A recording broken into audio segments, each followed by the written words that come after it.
বিছানায় যে বসে আছে সে আমার অফিসের বস, যে কিনা আমাকে দুই চোখে সহ্য করতে পারে না। তাহলে ভাবছেন আমার সাথে বিয়ে কেন হলো তার? এ অনেক কাহিনী। তবে সহজ ভাষায় বলা যায় যে ম্যাডাম আমার সাথে ফেঁসে গেছে, সে ভালোই হয়েছে। কারণ উনার কারণে একটু হলেই চাকরি হারাতাম। তখনই মুখ তুলে তাকায় নিশাত। আমি তোমাকে স্বামীর অধিকার দিতে পারবো না, ভুলে যেও না আমি তোমার বস। বলেছিলাম না, এই মেয়ে আমাকে দুই চোখে দেখতে পারে না। মুচকি হেসে নিজের মনে মনে কথাগুলো বলল আহনাফ। জি অবশ্যই, আমার সেটা মনে আছে। আমিও আপনাকে বউ হিসেবে দেখি না ম্যাডাম। গুড। মনে রাখবে তোমার আমার বিয়ে শুধুমাত্র একটা অ্যাক্সিডেন্ট। বাবা যতদিন দেশে আছে এই নাটক চলবে, এরপর আমরা আলাদা। জি ম্যাডাম। যাও ঘুমিয়ে পড়ো। কোথায় যাব? অন্য কোথাও গিয়ে ঘুমাও, এই রুমে না। ঠিক আছে, আমি আঙ্কেলের রুমে যাই। এই না মানে কি? আসলে আমি আবার একা ঘুমাতে পারি না, আর আঙ্কেলও তো একা। আর অন্য রুম তো শুনলাম গোছানো নেই। সব মিলিয়ে আপনিও এই রুমে রাখবেন না, তাই আঙ্কেলের রুমেই যাই। কোথাও লাগবে না যাওয়া, রুমেই ঘুমাও নিচে। এই ঠান্ডায় আপনি তো আবার এসি দিয়ে রুমকে সাউথ পোল বানিয়ে রাখেন। নিশাত বিরক্ত হয়ে একটা কম্বল আর বালিশ ছুঁড়ে দেয় তার দিকে। আহনাফ হেসে ফুলরে বিছানা করে শুয়ে পড়ে। হঠাৎ চোখ পড়ে নিশাতের দিকে। কি মিষ্টি দেখতে মেয়েটা, কিন্তু ভেতর থেকে একটা ঝালমরিচ। অফিসে সবসময়ই বকার উপর রাখতো, এবার তো বাসায়ও একসাথে। ভাবছেন বিয়ের পর নিশাত আহনাফের বাসায় না গিয়ে এখানে কেন? এই বাড়িটা নিশাতের বাবা তৈরি করেছিলেন নিশাতের জন্য। তার ইচ্ছে বিয়ের পর নিশাত আর তার স্বামী এখানে থাকবে। আর এমনিতেও আহনাফের আপন বলতে চাচা ছাড়া কেউ নেই। ছোটবেলায় বাবা মা হারিয়েছে, এরপর চাচা তাকে বড় করেছেন। এসব ভাবতে ভাবতে কখন যে আহনাফ ঘুমিয়ে পড়ে নিজেও বুঝতে পারেনি। সকাল সকাল একটা মিষ্টি ডাকে আহনাফের ঘুম ভেঙে যায়। চোখ খুলতেই দেখে কালো শাড়ি পরে হাতে চা নিয়ে সামনে দাঁড়িয়ে আছে নিশাত। অসম্ভব সুন্দর লাগছে তাকে। কতক্ষণ অবাক হয়ে তাকিয়ে থাকে আহনাফ। উঠবেন না? উঠুন, আর ঘুমাতে হবে না, নিন চা। আহনাফ ভালোভাবে তাকিয়ে দেখে দরজার কাছে নিশাতের বাবা। আচ্ছা, তাহলে এই জন্য এই নাটক করছে? নিশাতের এই সুন্দর কথার ধরন দেখে নিশাতের বাবা হেসে সেখান থেকে চলে যায়। তিনি যেতেই আহনাফের সামনে থেকে চা নিয়ে বিছানায় বসে নিজের চায়ে চুমুক দেয়। নাস্তা বানানো আছে, খেয়ে অফিসে চলে আসবে, আমি যাচ্ছি। আজও অফিস? তো না, কিছু না। বলে নিশাত তৈরি হতে চলে যায়। আহনাফ উঠে ফ্রেশ হয়ে নাস্তার জন্য বেরিয়ে দেখে নিশাত চলে গেছে। নিশাত আজ ও অফিস গেল? আসলে আমি বলেছি আজ কিছু গুরুত্বপূর্ণ কাজ আছে। ছুটি তো পরেও নেওয়া যাবে, তাই না? নিশাতের বাবা মাথা নাড়ে। নাস্তা করে রেডি হয়ে আহনাফ অফিসের গেটে যেতে দারোয়ান তাকে থামায়। কি হলো? ম্যাডামের আদেশ, কেউ দেরি করলে 20 মিনিট গেটের বাইরে দাঁড়া করিয়ে রাখতে। আরে ম্যাডামকে বলো আমি এসেছি। এই আদেশ শুধু আপনার জন্যই, আমার কিছু করার নেই। বলে দারোয়ান ভেতরের দিকে চলে যায়। এই রোদের মধ্যে দাঁড়িয়ে থাকে আহনাফ। কি গরম পড়েছে। 30 মিনিট হতেই দারোয়ান গেট খুলে দেয়। আহনাফ দ্রুত ভেতরে গিয়ে নিজের ডেস্কে গিয়ে কাজ শুরু করে। রোদে থাকার ফলে ঘেমে অবস্থা নাজেহাল তার। হঠাৎ পাশ থেকে তার কলিগ হেনা বলে ওঠে, কি ব্যাপার আজ এত লেট আর ঘেমে কেন? ও কিছু না, আসলে বাইরে যা রোদ। ঠিক আছো? তখন নিশাত এসে, অফিসে গল্প করার জন্য আসোনি তোমরা, আর তুমি লেট করে এসেও এত গল্প কিসের? Sorry ma'am. কাজ শেষ করে আমার সাথে দেখা করুন মিস্টার আহনাফ। ঠিক আছে ম্যাম। নিশাত কেবিনে চলে যায়। আহনাফ যত দ্রুত পারে কাজ শেষ করে ছুটে যায় কেবিনে। কেবিনে গিয়ে দেখে নিশাত রাগে চোখে তাকিয়ে আছে। আহনাফ গিয়ে বসবে, কিন্তু তার আগেই, আমি বসতে বলিনি, দাঁড়িয়ে থাকো। জি ম্যাম। আহনাফ ফাইলগুলো নিশাতের দিকে বাড়িয়ে দেয়। নিশাত ফাইল দেখতে থাকে আর আহনাফ দাঁড়িয়ে তা দেখতে থাকে। সব ঠিক আছে। ধন্যবাদ। যাও, আমি আরো ফাইল পাঠাচ্ছি, শেষ করো। আরও? কোনো সমস্যা? না না। যাও। আহনাফ মাথা নিচু করে বেরিয়ে যায়। সে যেতেই নিশাত মুচকি হাসে। সারাদিন অফিসের কাজ শেষ করে ছুটির পর গেটের সামনে যেতে দেখে গাড়ি নিয়ে অপেক্ষা করছে নিশাত। এটা দেখে অবাক হয়ে যায় আহনাফ। গাড়ির দিকে এগিয়ে আসে সে। উঠে বসো। আমি চাই না আমরা দুজন আলাদাভাবে বাসায় যাই, আর বাবা সেটা নিয়ে কিছু ভাবুক। আচ্ছা। আহনাফ উঠে বসে গাড়িতে। বাসে এসে আহনাফ সোফায় হেলান দিয়ে বসে। নিশাত ফ্রেশ হয়ে এসে দেখে আহনাফ সোফায় ঘুমিয়ে আছে। সারাদিন যা চাপ গেছে তার উপর এটা দেখে কোথাও না কোথাও নিশাতের একটু খারাপ লাগে। এসিটা ছেড়ে দিয়ে একটা কাঁথা আহনাফের গায়ে দিয়ে রান্নাঘরে চলে যায় নিশাত। ঘুম থেকে উঠে দেখে রাত 8টা বাজে আর নিজের গায়ে কাঁথা দেখে একটু অবাক হয়ে যায় আহনাফ। উঠে ফ্রেশ হয়ে রান্নাঘরে গিয়ে দেখে নিশাত টেবিলের উপর মাথা ফেলে ঘুমিয়ে আছে, কিন্তু চুলার দিকে তাকিয়ে আহনাফ আটকে উঠে রান্না পুড়ে গেছে। আহনাফ দ্রুত ছুটে গিয়ে চুলা বন্ধ করে সব নামায়। নিশাতের বাবা বাইরে গেছেন, কিন্তু রান্না তো সব পুড়ে গেছে। খাবে কি তাহলে? নিশাতকে ডাকতেও ইচ্ছে করছে না। সারাদিন কাজের চাপ হয়তো বেশি গেছে তার উপর, তাই নিশাতকে না ডেকে নিজেই খাবার রান্না বসে। রান্নার হাত বেশ পাকা তার। পছন্দের কাজের মধ্যে রান্নাও আছে। রান্না বসিয়ে রুমে গিয়ে পুরো রুম গুছিয়ে নেয় সে। আহনাফ বেশ গোছানো ছেলে, আর অন্যদিকে নিশাত শুধু নিজের জন্যই যত্নশীল। নিশাত ঘুম থেকে উঠে পুরো বাড়ি অন্ধকার। ঘুটঘুটে অন্ধকারে কিছুই দেখা যাচ্ছে না, কিন্তু আলো নেই কেন? আর আহনাফ কোথায়? ফোন হাতে নিয়ে এদিক ওদিক দেখতে থাকে নিশাত। দোতলার জানালায় গিয়ে তার গায়ে কাটা দেয়।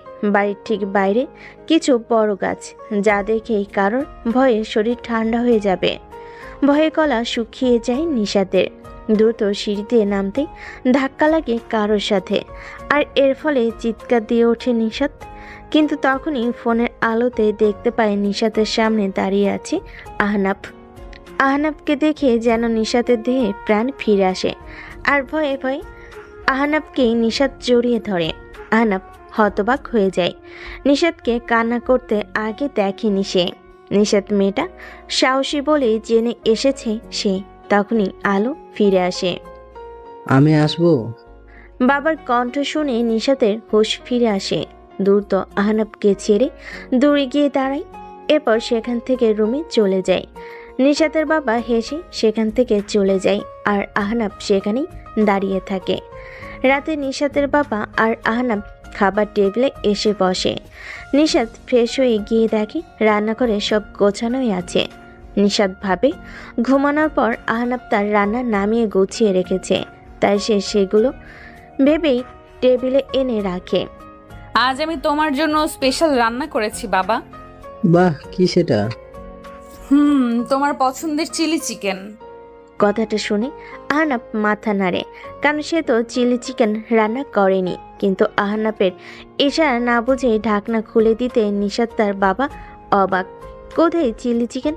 এটা তো অন্য একটা রান্না। নিশাত অবাক হয়ে তাকিয়ে থাকে। আচ্ছা মা, রান্না তুই নিজে করছিস তো? বলে তিনি আহনাফের দিকে তাকাই। আহনাফ নিশাতের দিকে তাকিয়ে আছে। নিশাতও ভুরু কুচকিয়ে তাকিয়ে আছে। আহনাফ বুঝতে পারছে আর রাতে তার খবর আছে। খাবারের সময় নিশাত বারবার আর চোখে তাকাচ্ছিল আহনাফের দিকে। এতেই গলা শুকিয়ে যাচ্ছিল আহনাফের। কোনোভাবে খাবার শেষ করে রুমে গিয়ে বসে আহনাফ। নিশাত সব গুছিয়ে রুমে গিয়ে দেখে আহনাফ আকাশের দিকে তাকিয়ে আছে। এই যে আমার রান্নাটা কোথায়? আমার রান্না কেন নেই? আসলে ম্যাম, আপনি যখন ঘুমাচ্ছিলেন তখন আপনার রান্না অক্কা পেয়েছে। মানে পুড়ে গেছে সব। কি বলছো? জি। নিশাত কিছুক্ষণ চুপ থেকে কিছু না বলে টেবিলে বসে অফিসের কাগজ ধরে আহনাফ বারান্দায় গিয়ে আকাশের দিকে তাকিয়ে থাকে। কাজ করতে করতে হঠাৎ আহনাফের দিকে তাকায় নিশাত। তাকে এভাবে আকাশের দিকে তাকিয়ে থাকতে দেখে বলে ওঠে, আকাশে কি এমন দেখছো? চাঁদ, আজকে চাঁদটার আলো যেন অন্য দিনের চেয়ে বেশি, বেশ সুন্দর লাগছে। কি লাভ দেখে সময় নষ্ট করা? হয়তো আসলেই সময় নষ্ট, তবে সুন্দর জিনিস উপভোগ করাই ভালো। করতে থাকো। বলে কাজে মন দেয় নিশাত। হঠাৎ আহনাফের ফোন বেজে ওঠে। আহনাফ আসার আগে চোখ পড়ে নিশাতের। স্ক্রিনে হেনা নামটা ভেসে আছে। আহনাফ এসেই ফোনটা রিসিভ করে বারান্দায় চলে যায়। কিছুক্ষণ পর কথা শেষ করে এসে দেখে নিশাত তৈরি হচ্ছে কোথাও যাবার জন্য।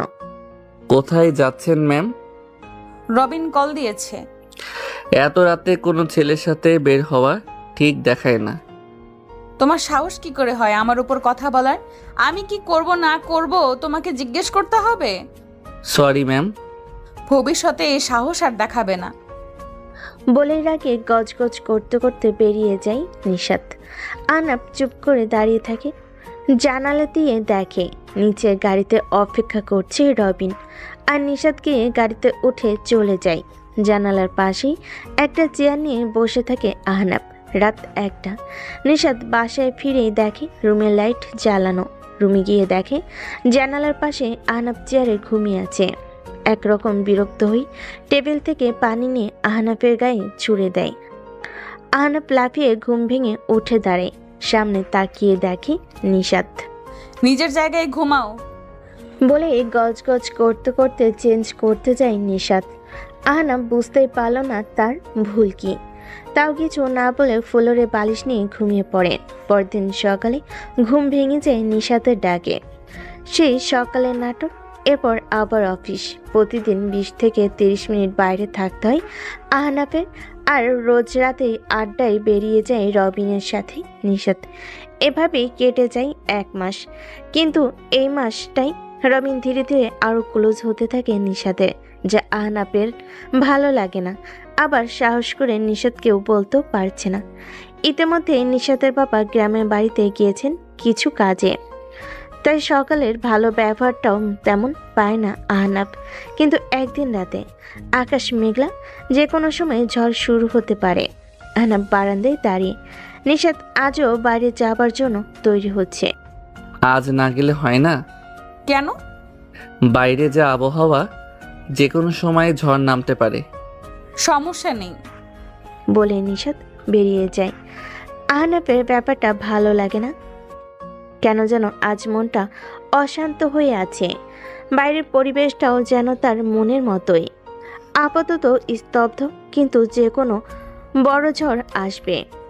রাতে 8টার মাঝে হঠাৎ সবাই খেয়াল করে টিপ টিপ করে বৃষ্টি পড়ছে। তাই এক এক করে সবাই বিদায় নেয়। শেষে শুধু নিশাত, রবিন আর আরেকজন থেকে যায়। হঠাৎ ঝুম বৃষ্টি নেমে যায়। ভিজতে ভিজতে 3 জন ছুটতে থাকে। একজন তো তার পাশেই চলে যায়। আর রবিন আর নিশাত ভিজতে ভিজতে গাড়িতে গিয়ে বসে। নিশাত ব্যাগ থেকে রুমাল বের করে চুল আর মাথা মুছতে মুছতে বাইরের দিকে তাকিয়ে থাকে। কিন্তু রবিনের চোখ নিশাতের দেহের উপর। ভেজা নিশাতকে যেন আরও বেশি মোহনীয় লাগছে। নিজের উপর নিয়ন্ত্রণ হারিয়ে এগিয়ে যায় নিশাতের ঠোঁটের দিকে। নিশাত আচমকা ব্যাপারটা লক্ষ্য করে ধাক্কা দিয়ে তাকে দূরে সরিয়ে গালের চর বসিয়ে দেয়। তোমার মাথা ঠিক আছে? এই কি করছিস এসব? কিন্তু রবিন তখন এসব শোনার পাত্র নয়। ঝাঁপিয়ে পড়ে নিশাতের উপর। নিশাত কোনোভাবে তাকে ধাক্কা দিয়ে গাড়ি থেকে বেরিয়ে ছুটতে থাকে। আর সে বুঝতে পারছে কেন আহনাফ বারবার না করত। সুযোগ পেলে কেউ ছাড়বে? কান্না করতে করতে ছুটতে থাকে নিশাত। পেছনে রবিনও আসছে ভেবে ভয়ে তার গলা শুকিয়ে যায়। একদিকে রাত 2টা বেজে গেছে, এখনো নিশাতের খোঁজ নেই। তাই চিন্তায় আহনাফের ভালো লাগছে না। হঠাৎ ফোন বেজে উঠতেই ছুটিকে ফোন হাতে নিয়ে দেখে নিশাতের কল। ফোন রিসিভ করতেই শুনতে পায় ওপার থেকে নিশাতের ভারী কান্নার শব্দ। নিশাত কিছু বলতে পারছে না, শুধু কান্না করছে। ম্যাম, আপনি কান্না করছেন কেন? ঠিক আছেন? আমি আসছি। কোথায় আছেন? আসছি আমি।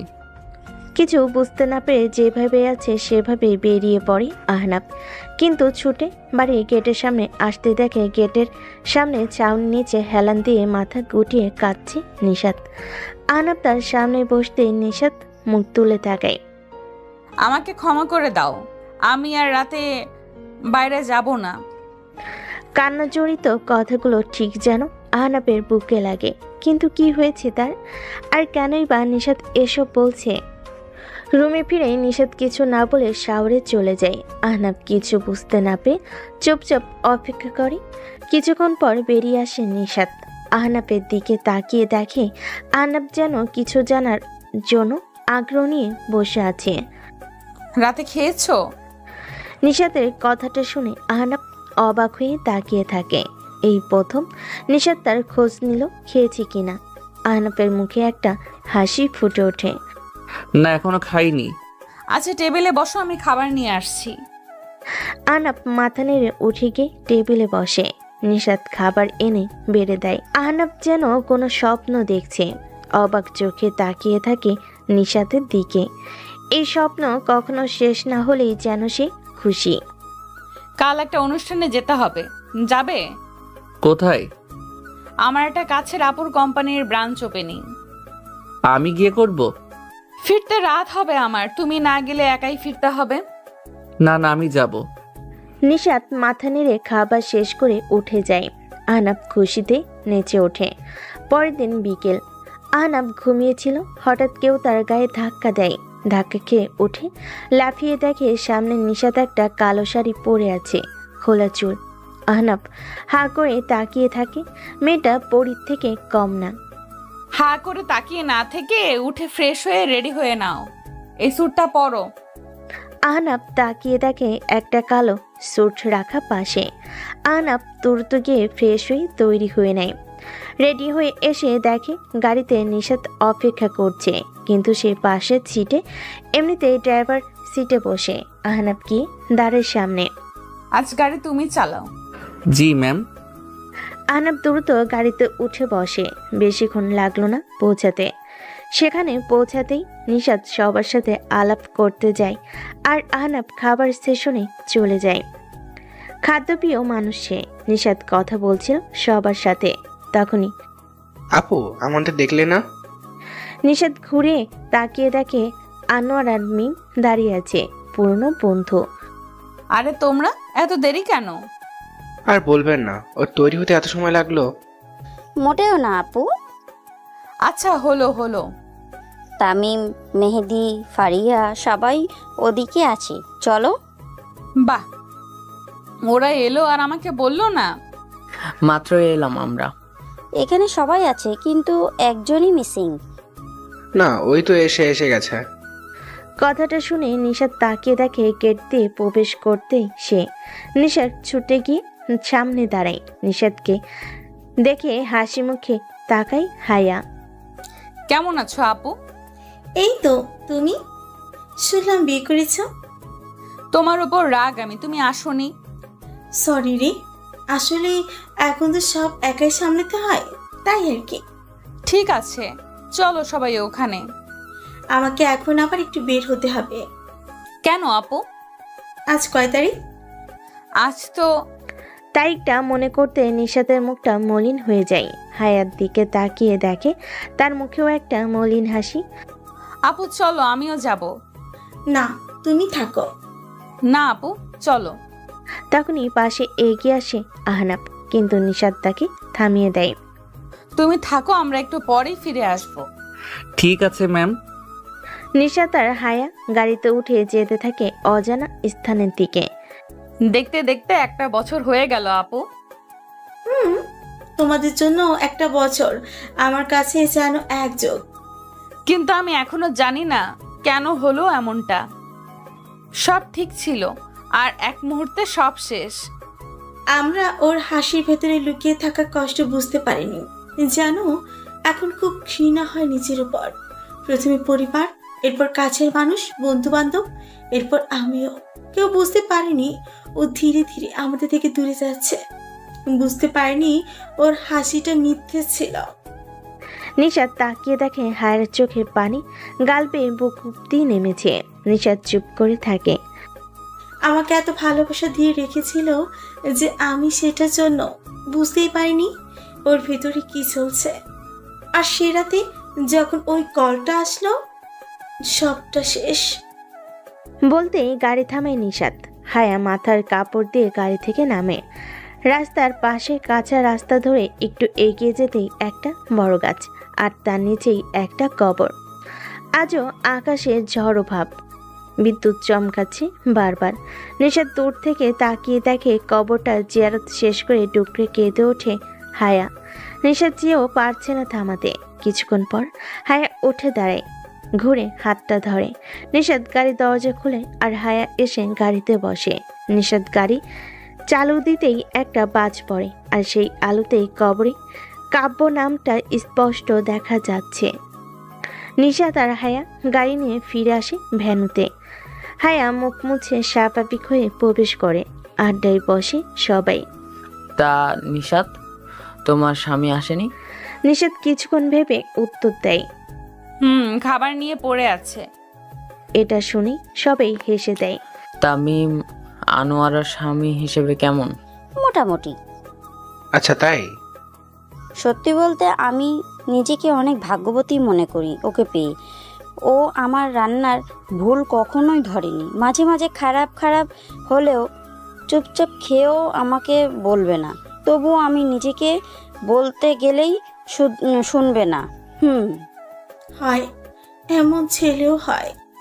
নিশাদ হায়ার দিকে তাকায়। নিশাদের মনে আছে একবার হায়া আর সে মিটিংয়ে গিয়েছিল, আর সেখানে হায়া যখন বক্তব্য দিচ্ছিল তখন কাব্য একটা চেয়ারে বসে গালে হাত দিয়ে হাসি মুখে মুগ্ধ হয়ে তাকিয়েছিল হায়ার দিকে। এমনকি অফিসের খাবার নিজেই আনতো, হায়া কাজে ব্যস্ত হলে খাইয়েও দিত। হায়া হয়তো এজন্যই কথাটা বলল। নিশাদ হায়ার হাতে হাত রাখলো। হায়া একটা হাসি দিয়ে তার দিকে তাকায়।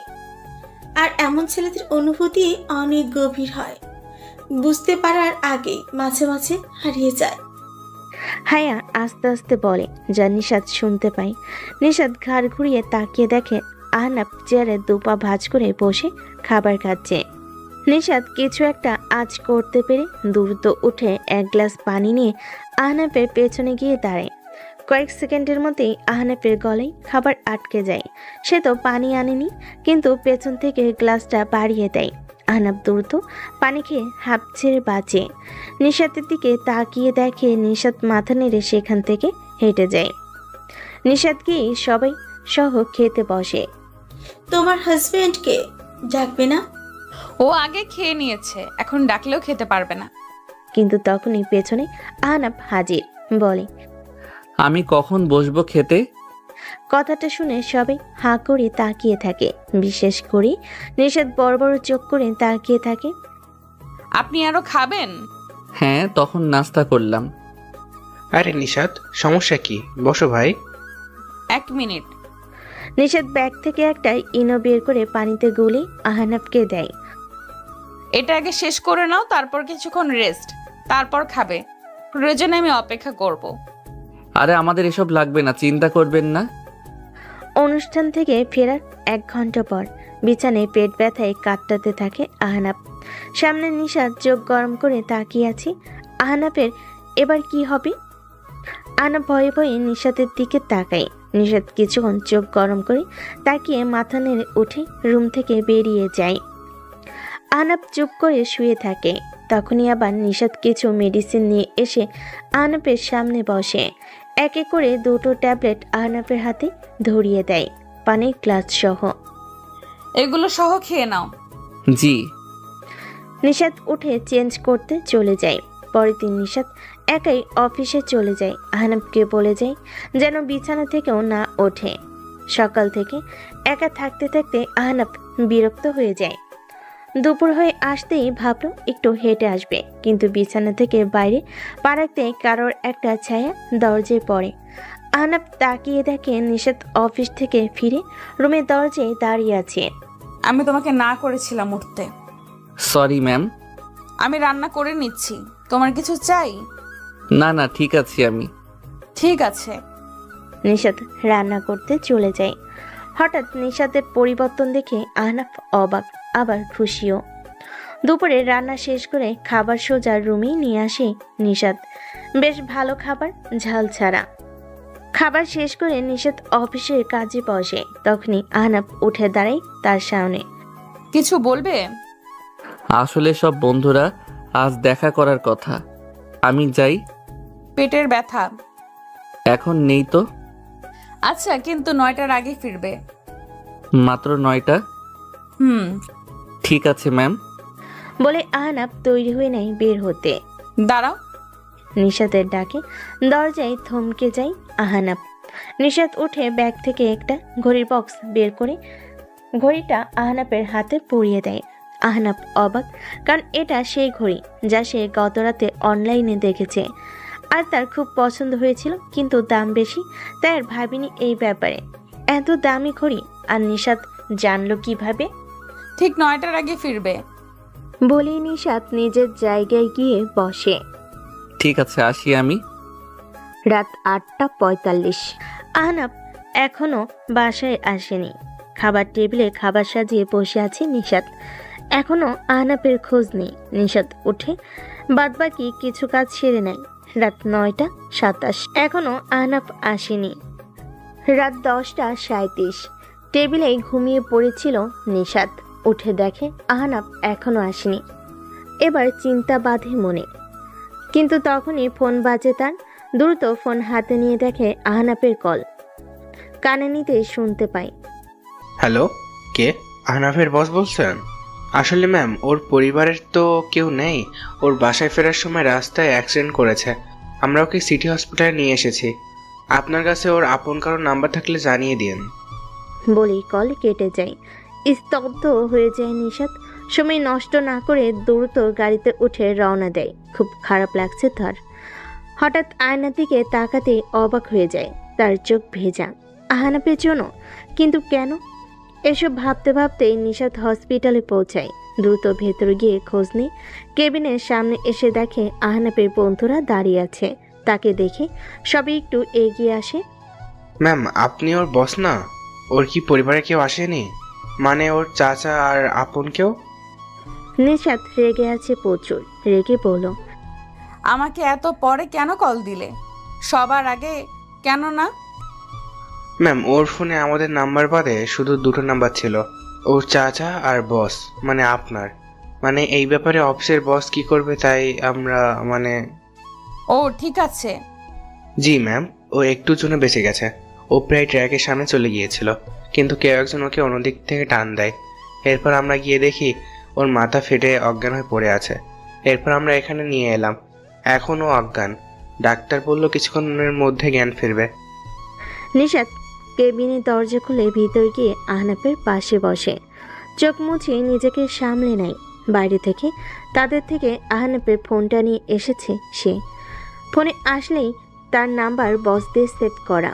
নিশাত একবার আহনাফের দিকে তাকিয়ে নাম্বারটা বস থেকে বউ নাম লিখে সেভ করে দেয়। কিছুক্ষণের মধ্যে আহনাফের জ্ঞান ফিরে আসে। আহনাফ তাকিয়ে দেখে সব বন্ধুরা তাকে ঘিরে ধরে আছে। এখন ভালো লাগছে? হ্যাঁ। আপনারা চাইলে ওনাকে বাসায় নিয়ে যেতে পারেন।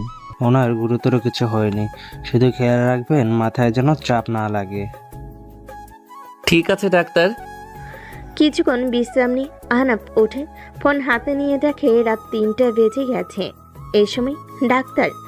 কিছু ভাবার আগেই তাকিয়ে দেখে কেবিনের সামনে ডাক্তারের সাথে কথা বলছে নিশাত। বুকের ভেতর ধক করে ওঠে তার।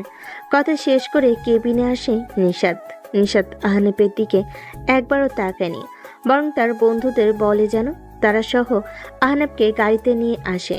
বাইরেই গাড়ি বলে নিশাত বেরিয়ে গাড়িতে এসে বসে। আহনাফ এসে সামনে বসে।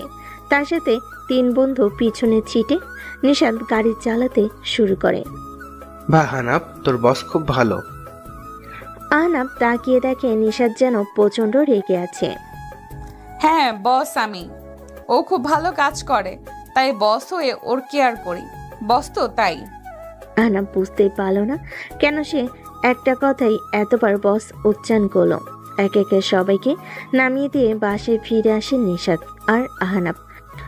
বাসায় ফিরে রুমে গিয়ে একটা বালিশ নিয়ে অন্য রুমে চলে যায় নিশাত। আহনাব কিছুই বুঝতে পারল না। পরের দিন সকালে উঠে দেখে নিশাত আগে বেরিয়ে গেছে অফিসের জন্য। আহনাব দ্রুত এই অবস্থাতেও তৈরি হয়ে অফিসের জন্য বেরিয়ে যায়। অফিসে যাবার সময় কাল রাতের কথা মনে ভেসে ওঠে। ট্রাক তার দিকে ছুটে আসছিল, তখন একটা হাত তাকে টান দিয়ে সরিয়ে নেয়। তার মুখ সে দেখেনি, শুধু চোখ জোরে দেখেছে। মুখটা কালো কাপড় দিয়ে ঢাকা, আর কানে এসেছিল অনেকটা পাখির পাখা ঝাপটানোর শব্দ। কে ছিল সে? অফিসে পৌঁছে দেখে সবাই কেমন চুপ হয়ে আছে, আর নিশাতের কেবিন থেকে একরকম ঝগড়ার শব্দ আসছে। আহনাব গিয়ে দেখে রবিন এসেছে। সেই রাত নিয়ে কথা কাটাকাটি করছে নিশাতের সাথে। নিশাত তাকে বারবার বেরিয়ে যেতে বলছে, কিন্তু রবিন মাঝে মাঝে এমন কথা বলছে যে সে হুমকি দিচ্ছে। আহনাব ভেতরে যেতেই রবিন তার দিকে এগিয়ে এসে কলার ধরে ধাক্কা দিয়ে কেবিনের বাইরে ফেলে দেয়। সামান্য কর্মচারী হয়ে আমাদের কথা শোনানোর সাহস কি করে হয়? বলে রবিন দরজা লাগিয়ে দেয়। আহনাব উঠে চেয়ারে বসে মাথা নিচু করে। কয়েক সেকেন্ডের মধ্যেই গেট খুলে রবিনকে ধাক্কা দিয়ে বের করে দেয় নিশাত। রবিন উঠে রেখে নিশাতের দিকে যেতেই কেউ তাকে পেছন থেকে টেনে ধরে। রবিন পেছনে তাকায়। আহনাব তার ঘাট টেনে ধরে আছে। রবিন কিছু বলতে যাবে, তার আগেই এক ঘাসকা টানে সোজা ফ্লোরে ফেলে দেয় আহনাব তাকে। নিশাত অবাক হয়ে তাকিয়ে দেখে আহনাবের মুখ গম্ভীর হয়ে আছে, চোখ কেমন একটা স্তব্ধ হয়ে আছে, রাগের ভাব স্পষ্ট। তোর এত বড় সাহস! কথা শেষ করার আগেই এক সেকেন্ডের মধ্যে আহনাব ঝুঁকে বসে একদম রবিনের চোখের খুব কাছে। এরপর থেকে ওর কাছে যাবার চেষ্টা করলেও আমার থেকে খারাপ কেউ হবে না। বের হ। রবিনের বুকে ভয় জমে যায়। কোনোভাবে উঠে সে একবার নিশাতের দিকে তাকিয়ে বেরিয়ে যায়। নিশাত আহনাবের দিকে যেতে আহনাব ঘুরে তাকায়। সরি ম্যাম, আমার এটা করা উচিত হয়নি। নিশাত কিছুক্ষণ চুপ করে এরপর মুচকি হেসে সেখান থেকে চলে যায়। আহনাব আর বাকিরা অবাক। আহনাব নিজের চেয়ারে বসতে সবই এগিয়ে আসে। তোমার রাগী রূপ এমন, তা তো জানা ছিল না। আমিও জানি না কি হলো হঠাৎ। তখন কেবিন থেকে নিশাত ডাক দেয়। আহনাব দ্রুত কেবিনে গিয়ে দেখে নিশাত তার জন্য অপেক্ষা করছে।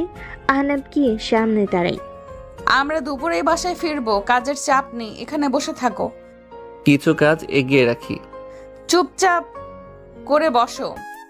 ধমক খেয়ে চুপ করে বসে থাকে আহনাব। দুপুরে নিশাত কাজ শেষ করে সব গোছাচ্ছিল। আহনাব বের হতে দেখে সবাই কি নিয়ে যেন আলোচনা করছে। আহনাব এগিয়ে যেতেই হ্যানা উঠে দাঁড়ায়। কাল তোমার প্ল্যান কি? কিসের প্ল্যান? ওমা, জানো না? কাল তো ম্যামের জন্মদিন। কাল? হ্যাঁ, জানো না? তখনই নিশাত বেরিয়ে আসে। তোমার হলো? চলো। আহনা আপনার সাথে যাবে। হ্যাঁ। ওকে কি কোনো বিশেষ কাজে নিচ্ছেন ম্যাম? না মানে ওকে দেখতে মনে হচ্ছে অসুস্থ। সেটা আমি দেখবো, তোমরা না। এসো তুমি। আহনাব মাথা নেড়ে নিশাতের পিছনে হাঁটতে থাকে। গাড়িতে সরি, আমি না জেনেই। রবিন স্যারকে? তুমি অফিসে বসের সম্মান বাঁচাতেই তো এমন করলে, তাই না? হ্যাঁ। আচ্ছা, হ্যাঁ ঠিক আছে, বসো। ওকে। বুঝতে পারলাম না ম্যাম। আহনাফ। নিশাতের মুখে নিজের নামটা শুনে পুরো শরীরে কেমন যেন একটা প্রবাহ বয়ে গেল। জি জি ম্যাম। আমার নাম কি? নিশাত ম্যাম। নিশাত ম্যাম। বলতে বলতেই বাসায় ফিরে আসে নিশাত আহনাব। বাসায় ফিরে দুপুরে খাবারের পর আহনাব চুপচাপ বারান্দায় গিয়ে বসে আছে। হঠাৎ রুমে তাকিয়ে দেখে নিশাত ঘুমিয়ে আছে, ক্লান্ত তাই হয়তো। হঠাৎ একটা জিনিস মাথায় এলো, কাল তো ম্যামের জন্মদিন, কিছু উপহার আনা লাগবে। নিশাতকে বলে সে বের হতে দেবে না, তাই আহনাব চুপি চুপি বেরিয়ে যায়। দারোয়ানকে বলে যায় ম্যামকে বলতে সে বন্ধুর বাসায় যাচ্ছে। রিক্সা করে শপিং মলে গিয়ে শাড়ির দোকানে গিয়ে এক একে কিছু শাড়ি দেখতে থাকে। 2টা শাড়ি পছন্দ হয়, কিন্তু দুটোর টাকা তো সে আনেনি। কোনটা নিবে ভাবতে থাকে। এদিকে ঘুম থেকে উঠে আহনাবকে না পেয়ে নিশাত একটু চিন্তায় পড়ে। তখনই টেবিলে একটা নোট পেয়ে হাতে নিয়ে দেখে সেটি আহনাব লিখে গেছে বন্ধুর বাসায় যাচ্ছে। নিশাত একটু রেগে যায়, তাও কি করবে আর। ফ্রেশ হয়ে কফি নিয়ে বারান্দায় বসে। এদিকে সব কেনাকাটা করে বন্ধুদের কিছু জিনিস ব্যবস্থা করতে বলে বাসায় ফিরে আসে আহনাব। 7টা বেজে গেছে। বাসায় ফিরে রুমে গিয়ে দেখে নিশাত টিভি দেখছে। সরি না বলে যাওয়ার জন্য। বসকে বাসার ব্যাপারে না বললেও হয়, ঠিক আছে?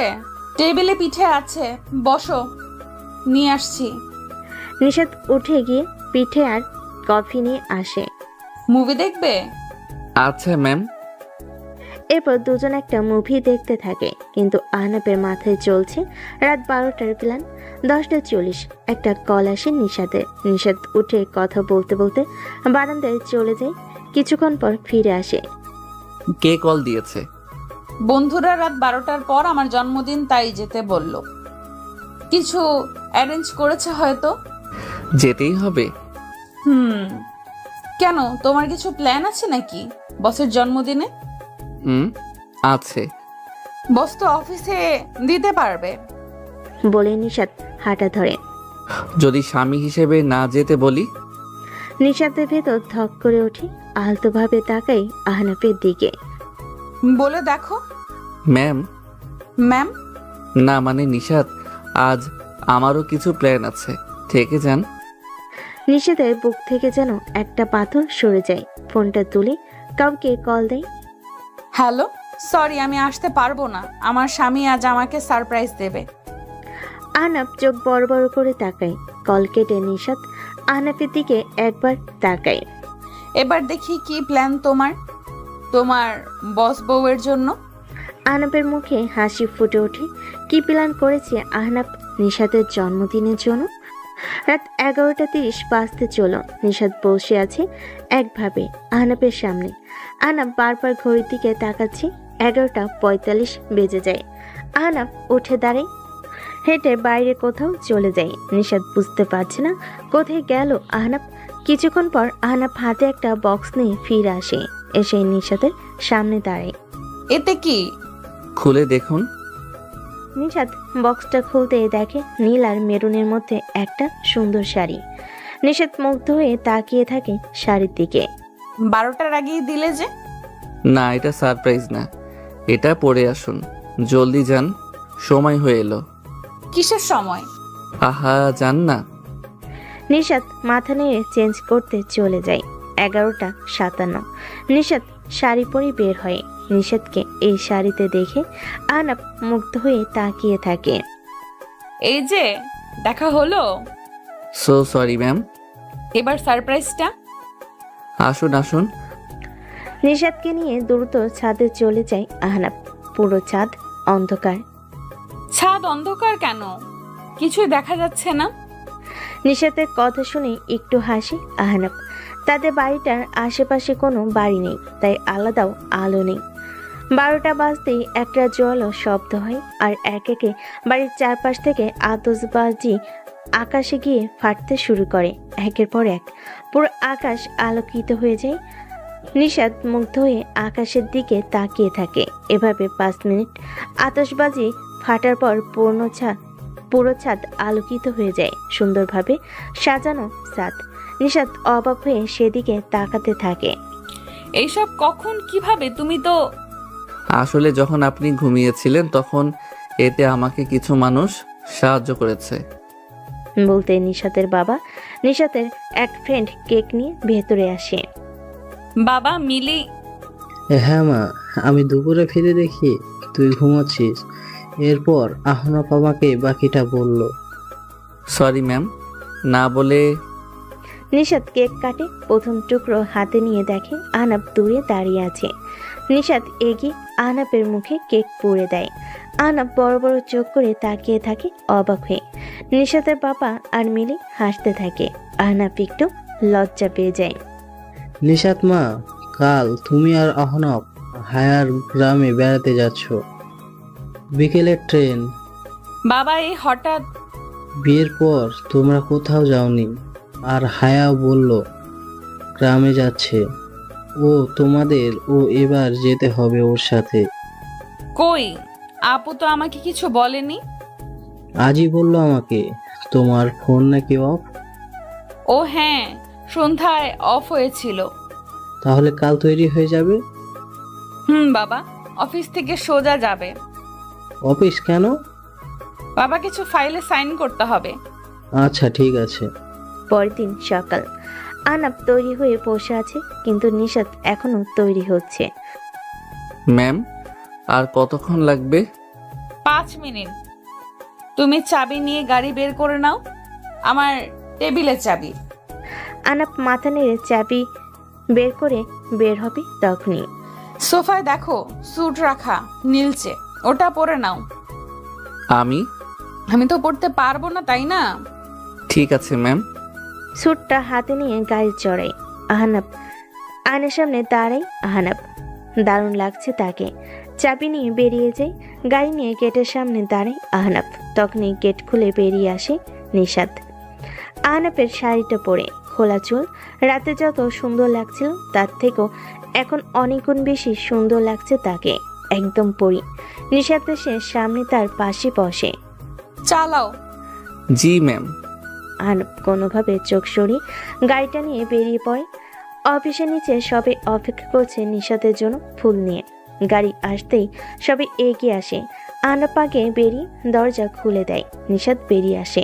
সবাই অবাক, এই প্রথম নিশাত এভাবে অফিসে এসেছে। তাদের মধ্যে রবিনও এসেছে। সবার আগে সে এগিয়ে যায়। Happy birthday Nishat. এখনো রেগে আছো? আর তুমি এই সামান্য কর্মচারীর সাথে মিলিয়ে শাড়ি কেন পরলে? আর এই শাড়ি তো বেশ কম দামি। উজ্জ্বল মুখটা হঠাৎ রাগে লাল হয়ে যায় নিশাতের। তবে রাগ চেপে একটা লম্বা নিঃশ্বাস ছেড়ে পাশে দাঁড়ানো আহনাবের হাত আলতোভাবে ধরে। বিয়ের পর এই প্রথম আমার স্বামী আমাকে কিছু উপহার দিয়েছে, সেটা যেমনই হোক আমার জন্য সবচেয়ে মূল্যবান। কথাটা সবাই শুনে অবাক। আর আহনাব যেন সে যেন একটা ঘোরের মধ্যে আছে। তখনই হাতে একটা টান দিয়ে কাছে টেনে নেয় নিশাত। চলো। এরপর সবাই জন্মদিনের শুভেচ্ছা জানাতে থাকে। এরপর সবাই অফিসের ভেতর যায় আর রবিন সেখান থেকে ফিরে যায়। আজ হেনার কেন যেন মন খারাপ, একদম চুপচাপ হয়ে আছে। দুপুরের মধ্যে সব কাজ শেষ করতে নিশাতের কেবিনে কেউ টোকা দেয়। নিশাত তাকিয়ে দেখে হায়া দাঁড়িয়ে আছে। আপু এসো এসো। শুভ জন্মদিন নিশাত বলে একটা উপহারের বক্স এগিয়ে দেয়। ধন্যবাদ আপু। তোমরা তৈরি? হ্যাঁ আপু। চলো তাহলে। ঠিক আছে আপু। নিশাত, হায়া আর আহনাব অফিস থেকে বেরিয়ে যায় আর রওনা দেয়। ট্রেন স্টেশনে এসে নামে তারা। আচ্ছা ম্যাম, আমরা তো গাড়িতেও যেতে পারতাম। মাঝে মাঝে ভিন্ন কিছুর অভিজ্ঞতা নিতে হয়, বুঝলে? জি আপু। নিশাত মুচকি হাসে। ট্রেনে উঠে বসে তিনজন। ট্রেন স্টেশন থেকে বেরিয়ে ছুটতে থাকে আপন গতিতে। টুকটাক গল্প করতে করতে তারা 9টায় পৌঁছে যায় সেই গ্রামের স্টেশনে। আগে নিশাত নেমে দাঁড়ায় স্টেশনে। তাকে দূর থেকে দেখেই কয়েকটা বখাটে এগিয়ে আসে। কি ম্যাডাম, একা নাকি? এগিয়ে দিই। ধীরে ধীরে নিশাতের খুব কাছে চলে আসতে থাকে, কিন্তু হঠাৎ ছেলেগুলোর চোখে ভয় বড় বড় হয়ে যায় আর এক পা দু পা করে পিছিয়ে যেতে থাকে। নিশাত ঘুরে তাকিয়ে দেখে হায়ার ট্রেন থেকে নামছে আর তাকে দেখে ওরা পিছিয়ে যাচ্ছে। কিন্তু কেন? আপু তুমি ওদের চেনো? ওরা মিরাজ। বকেটের ছেলেগুলো একজন এগিয়ে আসে। তোমার হাত ঠিক আছে এখন? হায়ের কথা শুনে নিশাত তাকিয়ে দেখে মিরাজের বাঁ হাতে কবজি কাটা, যেন খুব বাজেভাবে ভেঙে গিয়েছিল। না আপু, বা হাতে কোনো কাজ করতে পারি না। আচ্ছা এখন যাও এখান থেকে, ওরা মেহমান। বলতে ছেলেগুলো সেখান থেকে চলে যায়। তখনই সব ব্যাগ নিয়ে ট্রেন থেকে নামে আহনাব। আপু ওরা তোমার কথা শুনছে কেন? কয়েক বছর আগে তোমার মতো আমাকেও এভাবে বিরক্ত করছিল ওরা। এরপর? তোমার ভাইয়া আমার ঠিক পেছনেই ছিল। আর কি? বুঝতে পেরেছি। কি হয়েছে এখানে? কিছু না। স্টেশন থেকে বেরিয়ে আসতেই দেখে হায়ের জন্য গ্রামের কয়েকজন গাড়ি নিয়ে অপেক্ষা করছে। গাড়িতে উঠে বেরিয়ে যায় স্টেশন থেকে। সারাদিন ট্রেনে থাকার ফলে আহনাব অনেক ক্লান্ত হয়ে যায়, তাই গাড়িতে সে ঘুমিয়ে পড়ে। কিন্তু গাড়ির ঝাঁকানিতে মাথা সোজা রেখে ঘুমানো কঠিন, এটা দেখে নিশাত আহনাবের মাথাটা নিজের কাঁধে রাখে। বাড়ি পৌঁছে আলাদা রুমে চলে যায় নিশাত আহনাব। এখানে এসেও আহনাব ফ্লোরে বালিশ নিয়ে শুয়ে পড়ে। এটা দেখে বিছানা থেকে আরেকটা বালিশ ছুঁড়ে মারে নিশাত। বালিশ মুখে লাগতে লাফিয়ে ওঠে বসে আহনাব। জি ম্যাম। উপরে এসে শুয়ে পড়ো। আপনি নিচে ঘুমাবেন? নিচে ঠান্ডা অনেক। আমি কেন নিচে ঘুমাবো? তাহলে অন্য রুমে। কেন? তো কই ঘুমাবেন? এখানেই। তো আমি কেন যাব?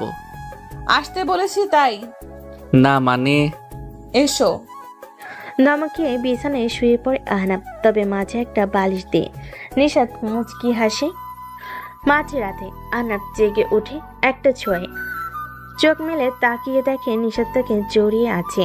আহনাব আটকে উঠতে যাবে, কিন্তু তার আগে নিশাত তাকে শক্ত করে জড়িয়ে ধরে। আহনাব ভেবেছিল নিশাত ঘুমে, কিন্তু এবার বুঝতে পারছে সে ঘুমে নেই। নিশাত এসে আলতো করে আহনাবের গালে চুমু দেয়। আহনাব অবাক হয়ে তাকিয়ে থাকে। ম্যাম আপনি? নিজের বউকে কেউ এভাবে ম্যাম বলে? সত্যি বলতে অনেক কিউট লাগে তোমার এই ম্যাম বলা। আহনাব কিছু বলতে যাবে, তার আগে নিশাত তার বুকের উপর ঝুঁকে ঠোঁটে ঠোঁট রেখে দেয়। আহনাবের শরীর ঠান্ডা হয়ে যায়, নিজের অজান্তে চোখ বন্ধ হয়ে যায়, হারিয়ে যায় নিশাতের মাঝে। এদিকে রাতের ট্রেনের জন্য অপেক্ষা করছে রবিন, অন্যদিকে হাসপাতালে। আর কতদিন ঘুমিয়ে থাকবে ডাক্তার? বলা যাচ্ছে না, তবে ওর অবস্থা উন্নতি হয়েছে। 1 বছরের বেশি সময় হয়ে গেল, ওকে জাগিয়ে তুলুন। আমরা চেষ্টা করছি। সকালে ঘুম ভেঙে যেতেই আহনাব লক্ষ্য করে নিশাত তার বুকের উপর ঘুমিয়ে আছে। হুট করে উঠতে গেলে নিশাতের ঘুম ভেঙে যায়। নিশাত নিজেকে আহনাবের বুকে পেয়ে একটু লজ্জা পায়, কিন্তু নিজেকে সামলে বুকে শুয়ে চোখ কষলে আহনাবের দিকে তাকায়। কটা বাজে? 9টা। এ বাবা, এতক্ষণ ঘুমানো ঠিক হয়নি, ওঠো। কাল রাত আসলে। চুপ, ফ্রেশ হয়ে এসো। আহনাব মাথা নেড়ে উঠে চলে যায়। নিশাত হেসে বেরিয়ে যায়। আহনাব ফ্রেশ হয়ে এসে দেখে নিশাত তার জন্য পাঞ্জাবি বের করে গেছে। পাঞ্জাবি পরে বের হতে তখনই ফোন বেজে ওঠে। নাম্বারটা চেনা না, অচেনা। রিসিভ করতেই। স্যার, আপনি আহনাব স্যার? অচেনা কণ্ঠে। জি। জি, আপনার একটা পার্সেল রয়েছে। কিন্তু আমি তো শহরে নেই। জি জানি স্যার, আপনার ঠিকানাটা দিলে আমাদের জন্য সুবিধা হয়। আচ্ছা আমি এখন আছি। ঠিক আছে স্যার, ধন্যবাদ। বলে কল কেটে যায়। এই সময় পার্সেল কে পাঠাচ্ছে আর কেন, এসব না ভেবে বেরিয়ে নাস্তার টেবিলে গিয়ে দেখে হায়া নিশাত বসে আছে। খুব ভালো হলো। জি আপু। দুজনের জন্য আজ একটা সারপ্রাইজ আছে। কি সারপ্রাইজ আপু? এখনই বলবো না, বিকেলে। কি বলো না। আহনাফ, তোমার কাছে কোনো কল এসেছে? হ্যাঁ আপু, একটু আগেই। আচ্ছা, তাহলে বিকেলেই জেনে যাবে। আহা, বলো না। না, খেনো দ্রুত। এরপর আমরা গ্রাম দেখতে বের হব। আচ্ছা। আহনাব নাস্তায় বসে। নাস্তা শেষ করে তিনজন গ্রামের রাস্তা ধরে হাঁটা শুরু করে গ্রাম দেখতে। দুধারে মাঠ আর রাস্তার ধারে উঁচু উঁচু গাছ, আর শীতল ছায়ার মধ্য দিয়ে কাঁচা রাস্তা চলে গেছে। আর সেই রাস্তা ধরে তিনজন হাঁটছে। মাঝে মাঝে পাশ দিয়ে শালিকের দল উড়ে যাচ্ছে। এক মনোরম পরিবেশ। হাঁটতে হাঁটতে হায়া আর নিশাত হাসি তামাশা করছে। হঠাৎ নিশাত হাঁটতে হাঁটতে আহনাবের এক হাত জড়িয়ে ধরে। আহনাব চমকে উঠে তাকায়, কিন্তু নিশার জন্য এটা ভুল করে ধরেনি। সে ধরেই হাঁটছে আর হায়ার সাথে কথা বলছে। আহনাব তাকিয়ে আছে নিশাতের দিকে। আমাকে পরে সারাক্ষণ দেখতে পারবে, রাস্তা দেখো এখন। জি ম্যাম। কথাটা শুনে চোখ পাকিয়ে তাকায় নিশাত। এতে ভয়ে গলা শুকিয়ে যায় আহনাবের। আহনাবের চোখে মুখে ভয় দেখে নিশাত হেসে দেয়। আহনাব একটু মুচকি হাসে। দুপুর হয়ে আসতেই তারা বাড়ির দিকে হাঁটা শুরু করে। হঠাৎ দূর থেকে একটা বুড়ো লোক ছুটে আসে, এসে হায়ার সামনে দাঁড়ায়। হায়া মা, তুমি এসেছো, আমাকে বলনি কেন? কাকা, আমি রাতে এসেছে। আমি তো বিকেলে আপনার বাড়ি যেতাম। সে তো যেতেই হবে, আজ তো তোমার মিলির গায়ে হলুদ, কাল বিয়ে। কি বলেন? আমাদের মিলি বিয়ে? বাবা, কত বড় হয়ে গেল, বুঝতেই পারিনি। তুমি কিন্তু সময় করে চলে আসবে, মিলি জানলে কিন্তু নিজে গিয়েই টেনে নিয়ে আসবে তোমার। কাকা, আমি যাব। মিলির বিয়ে আর আমি যাব না, তা হয়? আচ্ছা মা, শুনে খুশি হলাম। এখন চাই, অনেক কাজ তো মা, মেয়ের বাবা তো। বলেই লোকটা ধান ক্ষেতের আইল ধরে একটা বাড়ির দিকে চলে যায়।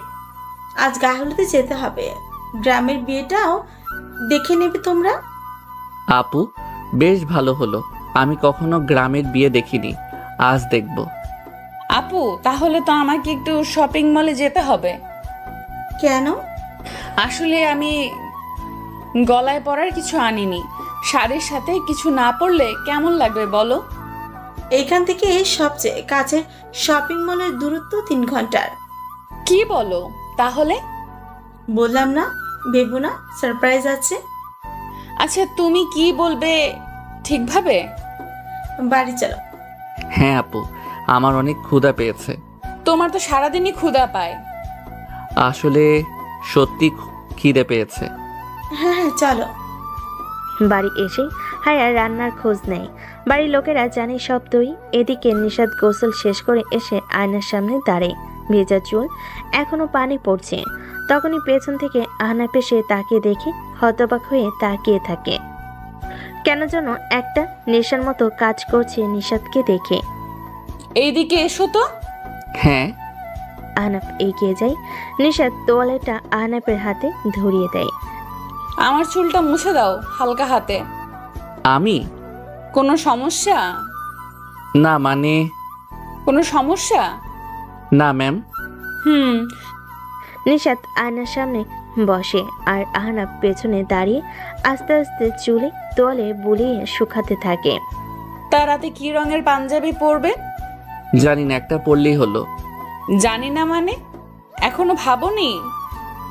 না মানে। থামো, হয়েছে। জি। কালো পাঞ্জাবি আমি আয়রন করে রাখবো। জি আচ্ছা। অনুষ্ঠান শেষ করে বেশ কয়েকদিন পর নিশাত আর আহনাফ হায়ার থেকে বিদায় নিয়ে শহরে চলে আসে। নিশাত আগে থেকে পরিবর্তন হয়েছে, এখন আর রাতে একা বাইরে যায় না। আহনাফকে কেয়ার করে, তবে আহনাফ বুঝতে পারছে না তাকে ভালোবাসে নাকি বাসে না। সকালে নাস্তা করে দুজন অফিসে গেল। আহনাফ তার কলিগ হেনার সাথে কথা বলছিল, এমন সময় পিয়ন আসলো। স্যার, আপনাকে ম্যাডাম ডাকছে। গিয়ে বলে আসছি। ম্যাডাম আসবো? আসেন। ম্যাডাম দরজা লক করলেন কেন? আমি কি কিছু করেছি? বসেন। আপনি অফিসে গল্প করতে আসেন? না মানে ম্যাডাম, এই কথা বলছেন কেন? আমি যে প্রশ্ন করেছি তার উত্তর পাইনি। না মানে ম্যাডাম, একটু কথা বলছিলাম। না মানে জি। আর কিছু বলতে পারলাম না। ম্যাডাম আমার কলার ধরে তার মুখের সামনে নিয়ে আসলো। তারপর যা হলো তার জন্য আমি প্রস্তুত ছিলাম না। ম্যাডাম আমার ঠোঁটের সাথে তার ঠোঁট লাগিয়ে দিল। পাক্কা 5 মিনিট পর ছেড়ে দিয়ে দুজন হাঁপাচ্ছি। আর আমি ভাবছি এই মেয়ে আমার সাথে এটা কি করলো। আমার ভাবনার মাঝে হঠাৎ ম্যাডাম বলল, কই, আমার সাথে তো বলেন না। তুই এরপর থেকে যদি ওই মেয়ের সাথে কথা বলিস তাহলে তোর একদিন কি আমার একদিন। আমি কোনো কথা বললাম না। তারপর ম্যাডাম আবারও বলল, এখন আমার সামনে বসে থাক। আমি বলে দিচ্ছি কাল থেকে আপনার সিট আমার পাশে করে দিতে। আমি তো অবাক, এই মেয়ে বলে কি? আমি স্বপ্ন দেখছি না তো? আমার ভাবনার মাঝে আবারও বলল, এত অবাকের কিছু নাই। আর হ্যাঁ, কথা বলার জন্য আমি আছি। Okay madam. ম্যাডাম কাজ করছে আর আমি তাকে দেখছি। আজ অনেক সুন্দর লাগছে ম্যাডামকে। আমি এক ধ্যানে তাকিয়ে আছি। এর ভিতর লাঞ্চের সময় হয়ে গেছে, তাই ম্যাডাম আমাকে ডাকলো। আমাকে দেখার জন্য সারা রাত পড়ে আছে। আসো, লাঞ্চ করে আসি। আপনি একটু আগে যে জিনিস খাওয়াইলেন তাতে আর খিদে থাকে? কিছু বললে? না, আমি কিছু বলিনি। আচ্ছা তাহলে চলো। আমি আর ম্যাডাম অফিসের পাশে একটা রেস্টুরেন্টে আসলাম। খাবার অর্ডার দিল। খাবার খেয়ে অফিসে চলে আসলাম। আজকে এভাবেই দিনটা কেটে গেল। অফিস শেষ করে দুজনে বাসায় ফিরলাম। আমি ফ্রেশ হয়ে বসে মোবাইলে ফেসবুকে ঢুকলাম, হঠাৎ ম্যাডাম রুমে এসে বলল, তোমার মোবাইলটা দাও তো। কেন? আমি দিতে বলেছি। আমি ম্যাডামকে ফোনটা দিলাম। ম্যাডাম ফোন নিয়ে বলল, তোমার ফেসবুক ইনস্টাগ্রাম পাসওয়ার্ডটা দাও তো। কেন? আমি পাসওয়ার্ড দিব কেন? তোরা তো মেয়েদের সাথে কি, আমি তোর বউ, তুই একমাত্র আমার। অন্য কারোর সাথে কথা বললে তোর একদিন আমার যা লাগে। দে পাসওয়ার্ড দে। এইভাবে কেউ মারে? ভালোভাবে বললেই দিয়ে দিতাম। গুন্ডি কোথাকার। কিছু বললে? না, এই নেন। তারপর আমার ফেসবুক ডিটেকটিভ করে নতুন একটা অ্যাকাউন্ট করে দিল। আমি তার হাতের থাপ্পড় খেয়ে আবুলের মতো বসে আছি আর ভাবছি এই মেয়ে আসলে চাইটা কি। হঠাৎ ম্যাডাম রুমে এসে বলল, চলো খাবে। না, আমার খিদে নেই। আমি বলছি খাবে মানে খাবে।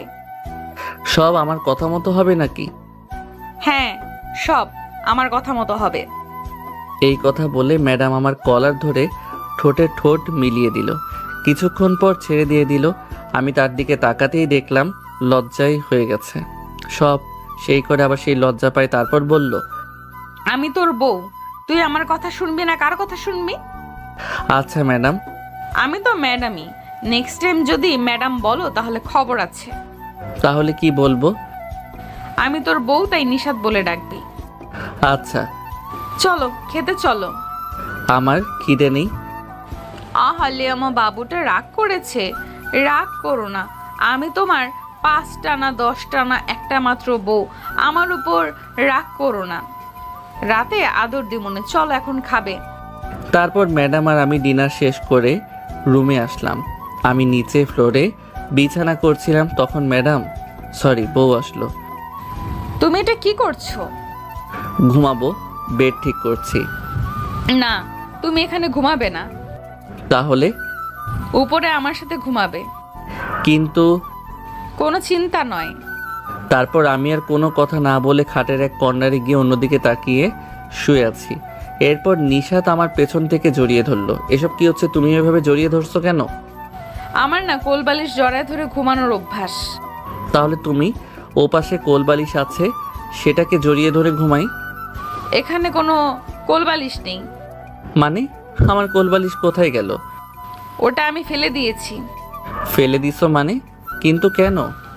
কারণ এই ছোট খাটে 3 জনে ঘুমাতে পারবো না। 3 জন কোথায়? এখানে তো মাত্র 2 জন, আমি আর তুমি।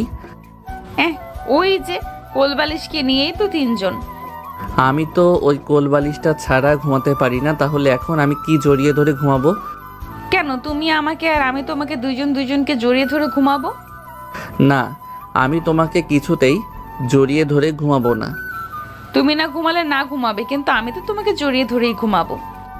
এই কথা বলে আবার আমাকে জড়িয়ে ধরে শুয়ে পড়ল। আমি আর কিছুই বললাম না, কারণ জানি আমার কথা শুনবে না। আমারও মন চাচ্ছে ওকে ভালোবেসে বুকে জড়িয়ে নিতে, কিন্তু কেন জানি না একটা বাধা অনুভব করছি। আজ সারা দিনটা যে কীভাবে কেটে গেল বুঝতেই পারিনি। আর আমাকে যে মেনে নিয়েছে এটা তো আমার কাছে স্বপ্নের মতো মনে হচ্ছে। এইসব কথা ভাবছিলাম, তখন ম্যাডাম মানে বউ বলল, শুনছো? আমার না আদর লাগবে। আপনার আদর লাগবে? আমি কি করতে পারি? তুমি কি করতে পারো মানে কি? আমার আদর লাগবে। আপনার আদর লাগবে, আপনি নিয়ে নেন। আমি না করছি নাকি? হায় আল্লাহ, আমার কি ফাটা কপাল, এমন আনরোমান্টিক একটা স্বামী দিলা। আমি আনরোমান্টিক? তো কি? রোমান্টিকতা দেখতে চান, সামলাতে পারবেন তো? তুমি দিয়ে দেখো না। শোনো না, বলেন। আমার তোমার মতো একটা ছেলে বাবু লাগবে। আমার তো আপনার মতো একটা মেয়ে বাবু চাই। সে দেখা যাবে, আগে আল্লাহ যেটা দিবে ওইটাই। আগে তো বাবু আসার কাজ শুরু করবে, নাকি এমনি এমনি প্লে স্টোর থেকে আসবে?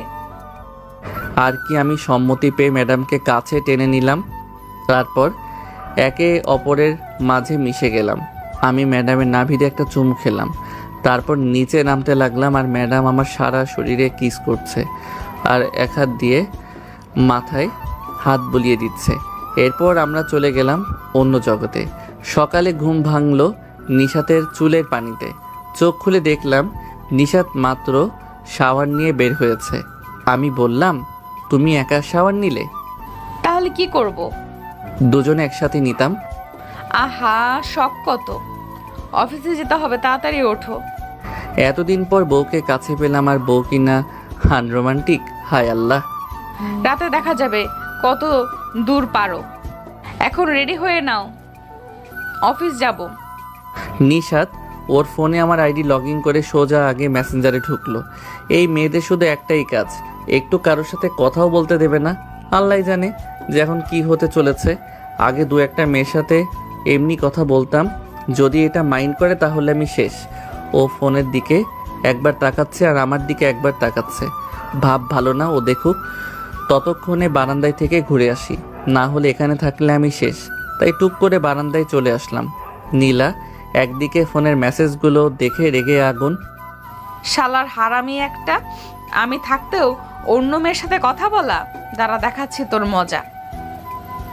আরে কই গেল হারামিটা? গেল কোথায়? নিশ্চয়ই কেটে পড়েছে। দাঁড়া, যাবি কোথায়? তোকে এমন পেটাবো না যে কথা বলা ভুলে যাবি। আবার কখন থেকে শেখাবো। তবে গেল কোথায়? বারান্দায় গেছে মনে হয়। এই যে এখানে বসলাম, আজকে আয়, তোকে কুচি কুচি করে কেটে আলুর সাথে ভাজি করে রুটি দিয়ে খাবো। কিছুক্ষণ পরে আমি আস্তে আস্তে রুমে ঢুকলো। দেখলাম নিশাত বসে আছে খাটে, হাতে অসহায় ফোনটাকে ধরে আছে। আমিও যখন খুব অসহায়, কি ঘটতে চলেছে আমার সাথে কে জানে। মাথা নিচু করে একটু একটু করে নীলার দিকে এগিয়ে গেলাম। নিশাত আমাকে দেখেই দাঁড়িয়ে গেল। নিশাতের চোখ লাল হয়ে গেছে। ও রেগে গেলে এমনটা হয়। আমার ফোনটা খাটে ছুঁড়ে ফেলে দিল, তারপর আমার সামনে আসলো আর ঠাস ঠাস। দেখেন তো আপনারা, গালটা কোনো দিকে বাঁকা হয়ে গেল নাকি? মনে হয় হয়নি, ঠিকই আছে। মেয়েদের হাতে এত পাওয়ার আগে জানলে রুমেই আসতাম না, আর মাইরও খেতাম না। দুই গালে দুই হাত রেখে দাঁড়িয়ে আছি, না জানি আবার দেয় নাকি, তাই আর রিস্ক নিলাম না। হাত সরাচ্ছি না। নীলার আগে সুরেই বলল, এসব কি? কোন সব? এই যে এতগুলো মেয়ের সাথে কিসের কথা? ও তো অনেক আগে বলেছিলাম, সেই কবে, আমার ভালো করেই মনে নেই। কথা বলতে বলেছি? তুমি তো জিজ্ঞাসা করেছো। করেছি। তাই তোমার কি? আইডি ডিঅ্যাক্টিভেট করো এক্ষুনি। এত স্বাদের আইডি নষ্ট করব? আর সেটা এক্ষুনি। আচ্ছা। নিশাতের রাগ চরমে, তাই যা করতে বলছে চুপচাপ করাই ভালো। ছোট বাচ্চার মতো কথা মতো কাজ করলাম। আইডি বাতিল। নিশাত আমার সামনে এসে হাত দিয়ে আমার হাত সরিয়ে নিল গাল থেকে। মনে হয় লাল হয়ে গেছে। হাত সরিয়ে আমার গালে হাত রেখে আলতো করে ছুঁয়ে দিচ্ছে। ওর চোখে পানি। বুঝতে পারছি না কি হলো আবার। এই তো এক্ষুনি রেগেছিল, এখন আবার চোখে পানি কেন? আবার কোনো ভুল করে ফেললাম নাকি? আবার কি করলাম রে বাবা? নীলাকে বললাম, আবার কিছু কি করে ফেললাম? কাঁদছো কেন? কিছু না, তোমার খুব লেগেছে তাই না? কই না তো। গালটা লাল হয়ে গেছে, সরি। আরে কিছুই হয়নি, তুমি কান্না থামাও। তুমি চাইলে আমাকে মারতে পারো। কি সব বলছো? খুব ব্যথা করছে? একদম না। তাহলে এমন ফুলে গেছে কেন? মিথ্যা বলছো কেন? জানি অনেক ব্যথা লাগছে, আমার মাথা কাজ করছিল না। আসলে তোমাকে আমি আর কাউকে পেতে দিতে চাই না, তুমি শুধুই আমার। আমি জানি সোনা, আর কখনো কারোর সাথে কথা বলবো না, প্রমিস। এইদিকে আসো, একটু বরফ লাগিয়ে দেই। না, ওসব লাগবে না, কিছু হয়নি তো। তবুও। আচ্ছা বরফ লাগবে না, তুমি শুধু আমাকে ওইটা একটু দিলেই হবে। কোনটা? ওই